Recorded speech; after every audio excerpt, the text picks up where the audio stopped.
High বন্ধুরা, আজ আমি পলতা চচ্চড়ি নিয়ে আপনাদের কাছে ফিরে এলাম।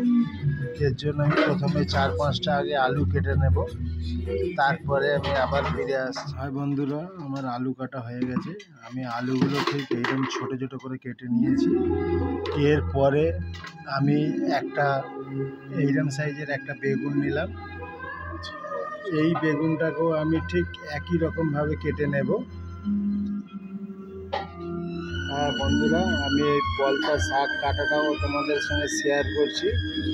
তো প্রথমে আমি এই ডাঁটিগুলো থেকে পাতাগুলোকে আমি আলাদা করে নেব।